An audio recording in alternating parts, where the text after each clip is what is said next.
ഗ്രേസാമയും മാമച്ചനും സ്വപ്നത്തിൽ പോലും കരുതാത്ത ഒരു വമ്പൻ ടീസ്റ്റാട്ടോ അവരുടെ ജീവിതത്തിൽ സംഭവിച്ചത്. അവരങ്ങനെ ഒരു പോലും ചിന്തിച്ചിട്ട് പോലുമില്ല. അവരുടെ മകൻ ഒരു ആക്സിഡന്റിൽ മരിച്ചുപോയി.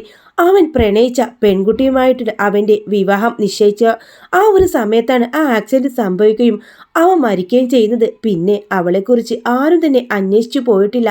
അങ്ങനെയാണ് രേവതിക്കുട്ടി ആ ഒരു സത്യം ഇവരുടെ മുമ്പിൽ പറയുന്നത്. അങ്ങനെ ഒരു ലെറ്റർ അവർ പ്രണയിച്ച് നടന്നപ്പോൾ ഉണ്ടായിരുന്ന ഒരു ലെറ്റർ വായിക്കാൻ ഇടയാവുകയാണ് രേവതിക്കുട്ടി. ആ ഒരു എപ്പിസോഡ് ഈ വീഡിയോയുടെ തൊട്ട് മുമ്പേ ഞാൻ അപ്ലോഡ് ചെയ്തിട്ടുണ്ട് കേട്ടോ. അത് കേട്ടതിന് ശേഷം ഇത് കേൾക്കാൻ വേണ്ടി ശ്രമിക്കുക. അപ്പോൾ കഥ നിങ്ങൾക്ക് മനസ്സിലാവും. അങ്ങനെ രേവതിക്കുട്ടി ഇവരുടെ മുമ്പിൽ ഈ സത്യം പറഞ്ഞതും അവർ രണ്ടുപേരും സന്തോഷം കൊണ്ട് അങ്ങ് ഷോക്കായി പോകുന്നുണ്ട്. മാമച്ച, എന്താ ഇത് കേൾക്കുന്നത്? നമ്മുടെ മോൻ ഈ ലോകത്ത് ജീവിച്ചിരിക്കുന്നതിന് അടയാളമായിട്ട് ഉണ്ടെന്നോ? എനിക്കിത് വിശ്വസിക്കാൻ പറ്റുന്നില്ല. ഗ്രേസേ, നീ അതും ഓർത്ത് ഇനിയിപ്പോൾ സന്തോഷിക്കേണ്ട. ആരെങ്കിലും അച്ഛനില്ലാത്ത കുഞ്ഞിനെ വളർത്തുമോ? ഇല്ല. അവരപ്പം തന്നെ ഇതറിഞ്ഞപ്പോൾ തന്നെ ആ കുഞ്ഞിനെ നശിപ്പിച്ച് കളഞ്ഞിട്ടുണ്ടാവും. എന്നാലും മാമച്ച, നമുക്ക് അവിടെ വരെ പോയെന്ന് അന്വേഷിച്ചാലോ? ഇതുവരെ അവളെക്കുറിച്ച് യാതൊരു അറിവും നമുക്കുണ്ടായിട്ടില്ല ഇല്ലല്ലോ. അതൊക്കെ എന്തിനാണ് വെറുതെ മനസ്സിൽ ഇല്ലാത്ത മോഹങ്ങൾ കൊടുക്കുന്നത്? ഇത്രയൊക്കെ അറിഞ്ഞില്ലേ? ദയവായിട്ടാ ഇവളെ ഇങ്ങോട്ട് കൊണ്ടുവരാനും ഇവൾക്കതെടുത്ത് വായിക്കാനും ഇതൊക്കെ നമ്മൾ അറിഞ്ഞില്ലേ? അപ്പോൾ നമ്മുടെ കൊച്ചുമോള് എവിടെയെങ്കിലും ജീവിച്ചിരിപ്പുണ്ടാവും, ഒന്നല്ലെങ്കിൽ അവളുടെ കൂടെ തന്നെ ഉണ്ടാവും. എന്തായാലും നിന്റെ ആഗ്രഹമല്ലേ. പക്ഷേ ഞാനൊരു കാര്യം പറയാം, അധികം പ്രതീക്ഷയൊന്നും വേണ്ട, മനസ്സിൽ ഓരോ മോഹങ്ങളും കൊണ്ട് നടക്കേണ്ട എന്ന് പറയുന്നുണ്ട്. അങ്ങനെ പിറ്റേ ദിവസം തന്നെ ഇവർ അവരുടെ വീട്ടിലേക്ക് പോകുന്നുണ്ട് കേട്ടോ. അങ്ങനെ ഗേറ്റെല്ലാം അടച്ചു കിടക്കാൻ വലിയൊരു ബംഗ്ലാവ് തന്നെ ആയിരിക്കട്ടോ ആ വീടും പരിസരവും കണ്ടിട്ട് രേവതിക്കുട്ടി വാ പൊളിച്ചു പോവാണ്. അങ്ങനെ അവരെ കണ്ടതും അവരാർക്കും വലിയ സന്തോഷമൊന്നും ഇല്ലാത്ത രീതിയിൽ ഇവരെ സ്വീകരിക്കുന്നുണ്ട്. അങ്ങനെ പ്രായമായ ഒരു സ്ത്രീ അവിടേക്ക് വരുന്നുണ്ട് കേട്ടോ. നിങ്ങളായിരുന്നോ? എന്താ ഇപ്പം ഇങ്ങോട്ട് വന്നത്? ഈ വഴിക്ക് നിങ്ങളെ ഒന്നും കണ്ടില്ലല്ലോ. അത് പിന്നെ ഞങ്ങളുടെ മകൻ മരിച്ച ശേഷം ഞങ്ങൾക്ക് അങ്ങനെ എവിടെയും പുറത്തു പോവാറില്ല. പിന്നെ ഇവിടേക്ക് വരുമ്പോൾ പലതും ഓർക്കേണ്ടി വരും. ആ ഒരു വിഷമം വിചാരിച്ചിട്ടാ വരാത്തത്. അല്ല, എന്നിട്ടിപ്പോൾ എന്തിനാ ഇങ്ങോട്ട് വന്നത്? അത് മകൻ സ്നേഹിച്ചിരുന്ന ആ പെൺകുട്ടിയുടെ അമ്മയായിരിക്കും. അങ്ങനെ വീണ്ടും മാമച്ചൻ പറയും. അത് പിന്നെ മോളെ ഒന്ന് കാണുമെന്ന് ഒരാഗ്രഹം തോന്നി ഞങ്ങൾക്ക്, അങ്ങനെ വന്നതാ. അവളിപ്പോൾ കാണാൻ പറ്റില്ല. അങ്ങനെ അവർ തീർത്തും പറയുമ്പോൾ വീണ്ടും ഗ്രേസമ്മ പറയും, അല്ല, ഒരു നോക്ക് കണ്ടിട്ട് ഞങ്ങൾ പൊയ്ക്കോളാം. അവൾ ഇവിടെ ഇല്ലെന്ന് പറഞ്ഞില്ലേ? അവൾ വിവാഹം കഴിച്ചു പോയി. ഇത് കേട്ടതും അവർക്കാകെ വല്ലാതെ ആവാണ് കേട്ടോ. അങ്ങനെ അവർ തിരികെ വരുന്നുണ്ട്. വളരെ നിരാശയിലാണ് അവർ വരുന്നത്. ആ ഒരു സമയത്തൊക്കെ അലീനയാണെങ്കിലോ അവളുടെ അച്ഛനെ തേടി അവിടേക്ക് എത്തിയിട്ടുണ്ടാവും. അലീനയുടെ അച്ഛൻ്റെ പെങ്ങളായിരിക്കൂട്ടോ ഈ ഗ്രേസ് ആൻറ്റിയുടെ മകനെ പ്രണയിച്ച ആ പെൺകുട്ടി. അങ്ങനെ അലീന അവിടെ എത്തുന്ന സമയത്ത് ഒരു ഭ്രാന്താവസ്ഥയിൽ ഒരു മുറിയിൽ അടച്ചിട്ട ഒരു സ്ത്രീയെ കാണാണ്. അത് തൻ്റെ അപ്പച്ചി ആയിരിക്കും. അങ്ങനെ അലീന ആ റൂമിലേക്ക് കയറി ചെല്ലുന്നുണ്ട്. ആ ഒരു സമയത്ത് വെളിച്ചം കണ്ടതും അവർ വളരെ അസ്വസ്ഥതായിട്ട്, വാതിലടക്ക്, എന്താ, ആരാ എന്നൊക്കെ ചോദിച്ച് വല്ലാതെ ബഹളം വെക്കാട്ടോ.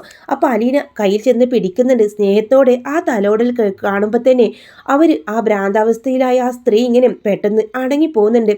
അതിനുശേഷം അലീൻ്റെ മുഖത്തേക്ക് നോക്കുക. നീ ആരാ എന്ന് ചോദിക്കുന്നുണ്ട്. എന്താ, എന്നെ കണ്ടപ്പോൾ നിർത്തിക്കളഞ്ഞത് വലിയ ബഹളമായിരുന്നല്ലോ. അങ്ങനെ അവർ കണ്ണീരോടെ ഇങ്ങനെ തലയാട്ടുന്നുണ്ട് കേട്ടോ. വീണ്ടും മുടികളൊക്കെ പിടിച്ച് പിച്ചാനും അവരെന്തൊക്കെ കോഷ്ടികളൊക്കെ കാണിക്കാണ്. പെട്ടെന്ന് അലീന അവരെ ചേർത്ത് പിടിക്കുന്നുണ്ട്. ആ ഒരു സ്നേഹത്തടലുകൾ കൊണ്ട് തന്നെ അവർ ആ വയലൻ്റ് ആയിരുന്ന അവർ പെട്ടെന്ന് ശാന്തതയാവണം കേട്ടോ. അങ്ങനെ അലീന പറയുന്നുണ്ട്, എന്തൊക്കെയായാലും ഇവരുടെ അസുഖം മാറ്റിയെടുക്കുമെന്ന് അവിടുത്തെ അമ്മക്ക് വാക്ക് കൊടുക്കുന്നുണ്ട്. അവളുടെ അച്ഛൻ്റെ അമ്മ തന്നെയാണ് അവളുടെ മുത്തശ്ശിക്ക് വാക്ക് കൊടുക്കുകയാണ്.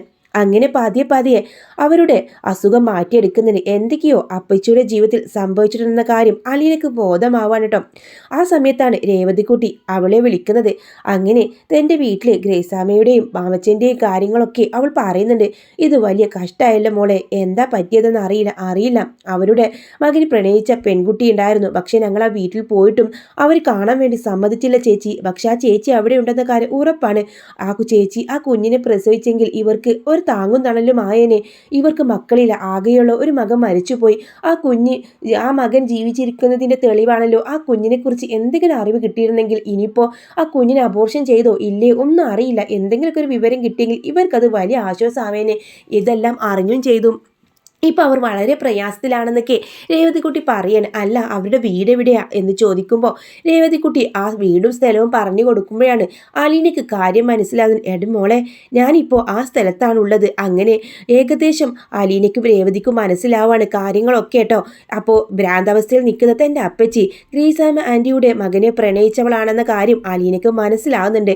അങ്ങനെ അവളോട് പറയാണ്, ഞാൻ പ്രസവിച്ചു, എൻ്റെ കുഞ്ഞിന് ഇവരെല്ലാവരും കൂടെ ചേർന്ന് എന്തോ ചെയ്തു, എനിക്ക് എൻ്റെ കുഞ്ഞിനെ കാണണം, എനിക്ക് എൻ്റെ ഇച്ഛയും തന്നിട്ട് പോയ സമ്മാനാണ്, അവളെ എനിക്ക് കാണണം എന്നൊക്കെ പറഞ്ഞ് കരയോട് കരച്ചിലാണ്.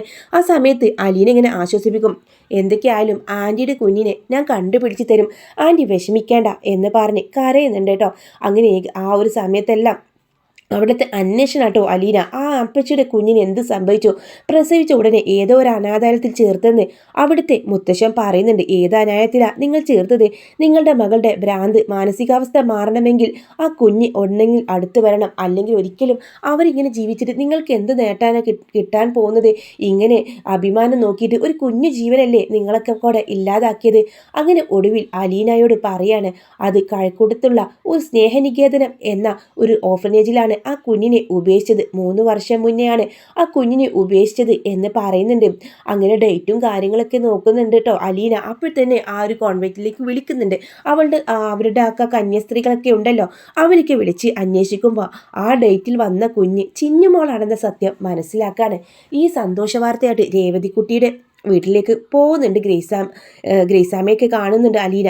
എന്നിട്ട് നിങ്ങൾക്ക് വലിയൊരു സന്തോഷ വാർത്തയായിട്ടാണ് ഞാൻ വന്നിട്ടുള്ളത്. എൻ്റെ അപ്പച്ചിയാണ് ഇവിടുത്തെ മകനെ പ്രണയിച്ച് ഇങ്ങനെ ഗർഭിണിയായത്. ആ കുഞ്ഞ് ആരാണെന്ന് അറിയോ രേവതിക്കുട്ടി? നമ്മുടെ ചിന്നുമോളാ. അങ്ങനെ അവർക്ക് വലിയ സന്തോഷമാവാണ്. അങ്ങനെ ചിന്നുമോളെ കൂട്ടാനായിട്ട് അവർ പോകുന്നുണ്ട്. ഗ്രേസാമ്മ ചിന്നുമോളെ കണ്ടതും കെട്ടിപ്പിടിക്കുന്നുണ്ട് കേട്ടോ. അങ്ങനെ ചിന്നുമോളെ അവർ ഏറ്റെടുത്ത് കൊണ്ടുവരാം. സ്വന്തം അമ്മ ആ കുഞ്ഞിനെ എടുത്ത് വാരിപ്പുഴയെടുത്ത് എൻ്റെ മോള് എന്ന് പറഞ്ഞിട്ട് ഇത്രയും കാലം എൻ്റെ കണ്ണിൽ നിന്ന് ഇവർ മറച്ചു വെച്ചു. പക്ഷേ പെറ്റമ്മക്ക് ഒരിക്കലും നിന്നെ മറക്കാനോ നിന്നെ തിരിച്ചറിയാതിരിക്കാനോ ആവില്ല എന്ന് പറഞ്ഞ് ആ കുഞ്ഞിനെ വാരിപ്പുണരുന്നുണ്ട്. അതോടുകൂടെ അവരുടെ മാനസികാവസ്ഥ ഭ്രാന്ത് കുറേയൊക്കെ മാറുന്നുണ്ട് കേട്ടോ. അങ്ങനെ ആ കുഞ്ഞിനെ കണ്ടതോടുകൂടെ അവർ പഴയ ലെവലിലേക്ക് വരാൻ. അങ്ങനെ സ്വന്തം അച്ഛനെയും അമ്മയൊക്കെ വിട്ടിട്ട് വീണ്ടും ഗ്രേസാമ്മയുടെയും മാമച്ചൻ്റെയും വീട്ടിലേക്ക് ആ കുഞ്ഞുമായിട്ട് അവർ താമസം തുടങ്ങാണ്. അങ്ങനെ അവർ വലിയ സന്തോഷത്തിലാവാണ് കേട്ടോ. എന്നാലും അലീനയെ സ്വന്തം അമ്മ തിരിച്ചറിയുന്നില്ല. കുറേ കഴിഞ്ഞതിന് ശേഷമാണ് കേട്ടോ വൈജയന്തി ആ സത്യം തിരിച്ചറിയുന്നത്. മനു അവളുമായിട്ടുള്ള വിവാഹം മനു വീട്ടിൽ പറയുമ്പോൾ കമല ആദ്യമൊക്കെ എതിർക്കുന്നുണ്ട്.